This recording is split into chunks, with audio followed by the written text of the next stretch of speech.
بسم الله الرحمن الرحيم. الحمد لله رب العالمين، والصلاة والسلام على رسوله محمد وعلى آله وأصحابه أجمعين، أما بعد. وقد قال رسول الله صلى الله عليه وسلم: من قال لا إله إلا الله دخل الجنة، أو كما قال عليه الصلاة والسلام.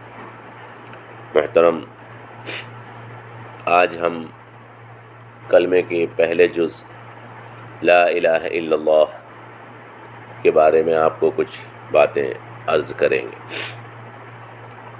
یہ کلمہ جو اسلام کا پہلا کلمہ ہے، اس کے لیے لازمی اور ضروری ہے کہ ہر مسلمان اس کلمے کو کہے، لیکن اس کلمے کو کہنے سے جو فائدہ حاصل ہوتا ہے، وہ فائدہ کب حاصل ہوگا، اس کی کچھ شرائط ہیں۔ اس کے لیے کچھ ضروری باتیں ہیں جو کلمے کو کہنے والے کو معلوم ہونی چاہیے، تاکہ وہ ان باتوں کو اپنی زندگی میں لا کر اس کلمے سے فائدہ حاصل کر سکے۔ آپ دیکھتے ہیں کہ کلمے کے اس پہلے حصے، پورا کلمہ ہے لا الہ الا اللہ محمد الرسول اللہ، اس کا پہلا حصہ ہے لا الہ الا اللہ۔ اللہ نہیں ہے کوئی الہ اللہ کے سوا، لا الہ الا اللہ۔ پہلے حصے میں یعنی لا الہ کے اندر تمام باطل معبودوں کی تردید کی گئی ہے، اور دوسرے حصے میں یعنی الا اللہ کہہ کر اللہ تبارک و تعالیٰ کی ذات کا اقرار کیا گیا ہے۔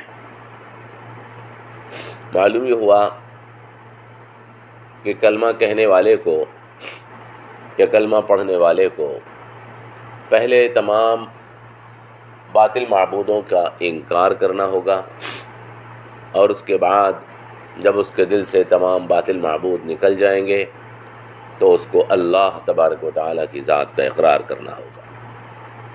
ہم دیکھتے ہیں کہ حضرت ابراہیم علیہ السلام نے جب توحید کی تعلیم سب سے پہلے اپنے باپ اور اپنی قوم کو دی، تو اس وقت بھی انہوں نے ان دو باتوں کو بیان فرمایا۔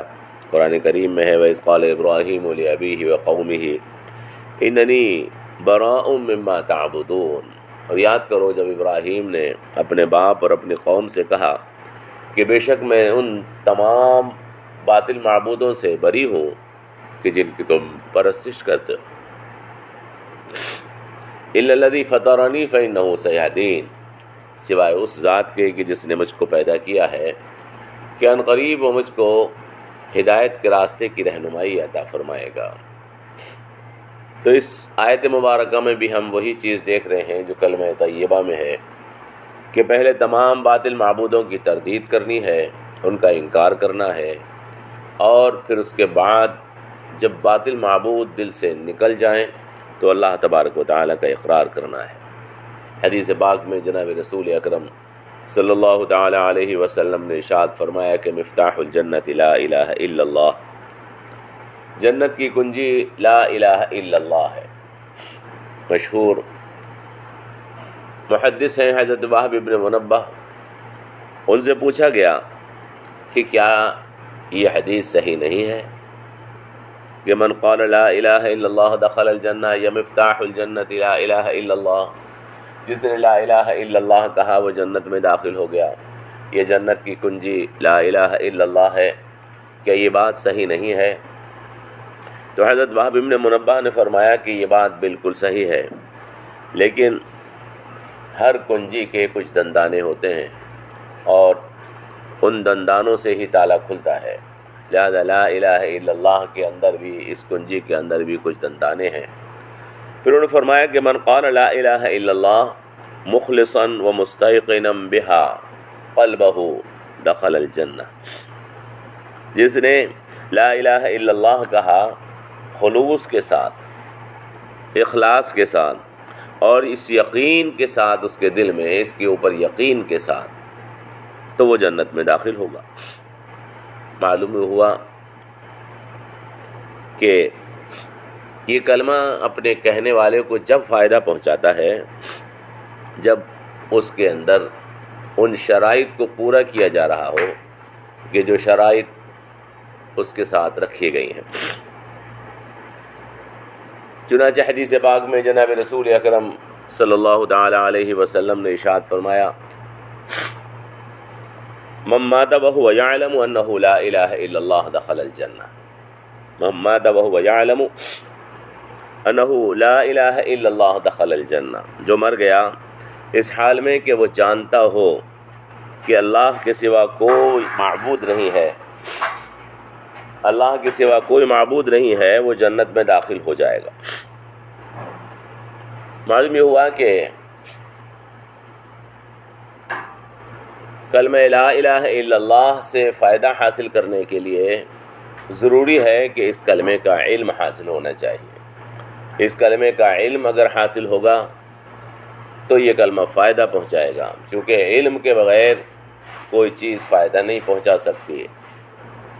حضور اکرم صلی اللہ تعالی علیہ وسلم نے بھی وَهُوَ يَعْلَمُ فرما کر اس چیز کی طرف اشارہ فرما دیا ہے کہ صرف الفاظ کا زبان سے ادا کر لینا یہ اس کلمے سے فائدہ حاصل کرنے کے لیے کافی نہیں ہے، بلکہ اس کلمے کا علم حاصل کرنا بھی ضروری ہے۔ وَهُوَ يَعْلَمُ أَنَّهُ لَا إِلَهَ إِلَّا اللَّهُ دَخَلَ الْجَنَّةَ۔ دوسری چیز جو اس کلمے سے فائدہ حاصل کرنے کے لیے ضروری اور لازم ہے وہ یقین ہے۔ قرآن کریم میں اللہ تبارک و تعالی نے ارشاد فرمایا ہے، سورہ الحجرات کی آیت ہے، انما المؤمنون الذین آمنوا باللہ ورسولہ ثم لم يرتابوا وجاہدوا باموالہم وانفسہم فی سبیل اللہ اولئک هم الصادقون۔ اس آیت میں ثم لم يرتابوا کا لفظ ہمیں بتا رہا ہے کہ یقین کامل ہونا بھی اس کلمے سے فائدہ حاصل کرنے کے لیے ضروری ہے۔ اللہ فرماتا ہے، بے شک مومن وہ ہیں کہ جو ایمان لائے اللہ پر اور اس کے رسول پر، پھر اس میں انہیں شک نہیں ہوا۔ ثم لم يرتابوا، معلوم ہوا کہ اگر کلمے کے اوپر آدمی کو شک ہے تو اس کلمے سے فائدہ حاصل نہیں کر سکتا، بلکہ کلمے سے فائدہ حاصل کرنے کے لیے اسے بے شک اپنے ایمان کو بنانا ہوگا، شک سے پاک ایمان کو بنانا ہوگا۔ ثم لم يرتابوا، اس کے ساتھ کچھ شرائط اور لگائی گئی ہیں اس آیت مبارکہ میں، وجاہدوا باموالہم وانفسہم فی سبیل اللہ، اور وہ جہاد کرتے ہیں اپنے مال سے اور اپنی جان سے اللہ کے راستے میں، اور یہی لوگ سچے ہیں۔ چونکہ اس وقت اس کا موقع نہیں ہے کہ اس کی تفصیل بیان کی جائے، صرف یہ بتانا مقصود ہے کہ کلمے سے فائدہ حاصل کرنے کے لیے بے شک ایمان ضروری ہے۔ ایسا ایمان کہ جس کے اندر کوئی شک نہ ہو وہ لازمی ہے، اور اگر کسی کے ایمان کے اندر شک ہے تو وہ اس کلمے سے فائدہ حاصل نہیں کر سکتا۔ تیسری چیز جو بتائی گئی کہ اس کلمے سے فائدہ حاصل کرنا ضروری ہے وہ قبولیت کا یقین ہے، یعنی آدمی کو اس بات کا یقین بھی ہونا چاہیے کہ میں جو ایمان رکھتا ہوں اور جس اللہ اور رسول کے اوپر میرا یقین ہے، یہ ایمان اور یہ یقین بیکار نہیں ہے، بلکہ یقیناً اس کا فائدہ مجھے حاصل ہونے والا ہے۔ ایسا نہیں ہے کہ میں کسی عبث چیز کے اندر مبتلا ہوں، بلکہ اس کا بھرپور فائدہ مجھے حاصل ہونا ہوگا۔ چوتھی چیز جو اس کلمے سے فائدہ حاصل کرنے کے لیے لازمی اور ضروری ہے وہ تابعداری اور اطاعت ہے۔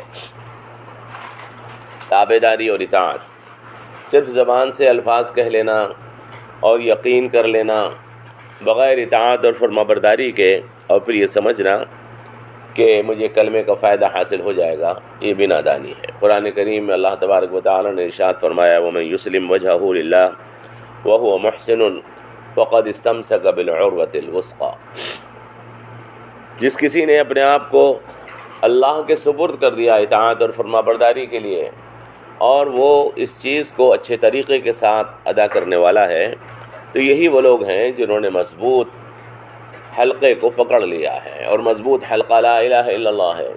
معلوم یہ ہوا کہ کلمہ لا الہ الا اللہ کے اقرار کے ساتھ، کلمہ لا الہ الا اللہ کے اقرار کے ساتھ اطاعت اور فرمانبرداری بھی لازم ہے۔ چوتھی چیز اپنے جذبے میں صداقت ہے۔ آدمی زبان سے کہہ دیتا ہے کہ میں اس بات کے اوپر یقین رکھتا ہوں، لیکن اس کے جذبات اپنے یقین کے تئیں اور اپنے قول کے تئیں صادق نہیں ہوتے، تو اس صورت میں بھی اس کو اس کلمے سے فائدہ حاصل نہیں ہو پاتا ہے۔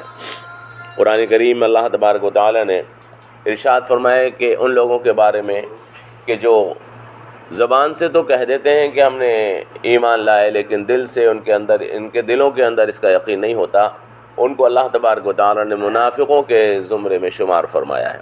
یقولون بألسنتہم ما لیس فی قلوبہم، اپنی زبان سے وہ کہہ رہے ہیں اس چیز کو کہ جو ان کے دلوں میں نہیں ہے۔ معلوم یہ ہوا کہ صرف زبان سے کسی چیز کا کہہ دینا کافی نہیں ہے، بلکہ دل سے اس بات کو آدمی مانے اور یقین کرے، گویا کہ قول و یقین میں اس کی یکسانیت ہونی چاہیے، گویا کہ ایمان منافقت سے پاک ہونا چاہیے۔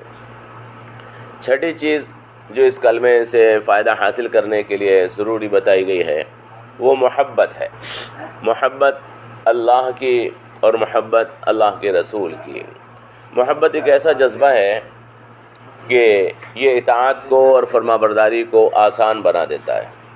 اطاعت اور فرمانبرداری کو یہ جذبہ آسان بنا دیتا ہے۔ جو آدمی اللہ سے محبت کرتا ہے، اللہ کے رسول سے محبت کرتا ہے، اس کے لیے اللہ اور اس کے رسول کی اطاعت آسان ہو جاتی ہے۔ قرآن کریم میں اللہ تبارک و تعالیٰ نے ارشاد فرمایا ہے قُلْ إِن كُنتُمْ تُحِبُّونَ اللَّهَ فَاتَّبِعُونِي، آپ ان سے کہہ دیجئے کہ اگر تم اللہ سے محبت کرتے ہو تو میری پیروی کرو۔ معلوم یہ ہوا کہ محبت اطاعت کے ساتھ ہے، بغیر اطاعت کی کسی محبت کا کوئی تصور نہیں ہے، کیونکہ محبت کی ہی اس لیے جاتی ہے تاکہ اس کے ذریعے سے اطاعت کرنا آسان ہو جائے۔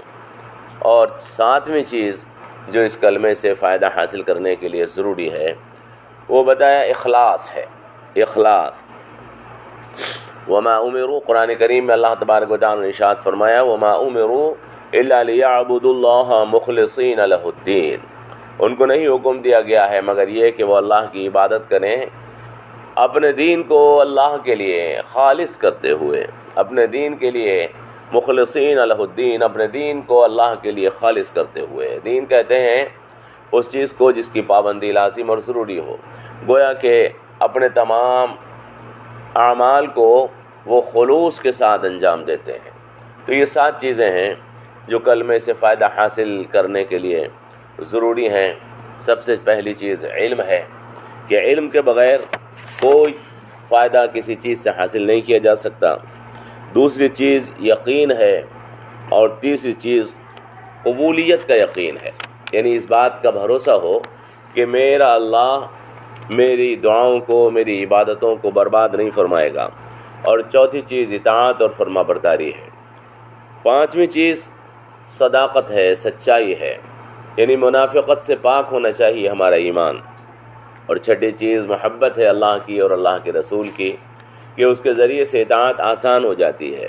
اور ساتویں چیز اخلاص ہے، خلوص نیت ہے، کہ ہم خلوص کے اندر یہ چیز بھی ذہن میں رکھنی ہوتی ہے کہ آدمی خلوص کے ساتھ جس کسی کے لیے کوئی کام کرتا ہے اس کے بدلے کا متمنی نہیں رہنا چاہیے۔ حالانکہ اللہ کے لیے ہم جو بھی کام کرتے ہیں، اللہ کے رسول کے لیے، اللہ اس کا بدلہ ہمیں ضرور عطا فرمائے گا، لیکن ہم اللہ کی اطاعت اور فرمانبرداری اس جذبے کے ساتھ کریں کہ اللہ تبارک و تعالیٰ کہ ہم بندے ہیں، وہ ہمارا مالک ہے، اور جو بھی ہمیں حکم دے ہم اس کو پورا کرنے کے لیے تیار ہیں۔ یہ بھی خلوص کا حصہ ہے۔ اللہ سے دعا کیجئے اللہ تبارک و تعالیٰ ہمیں کلمے سے فائدہ حاصل کرنے کی توفیق عطا فرمائے۔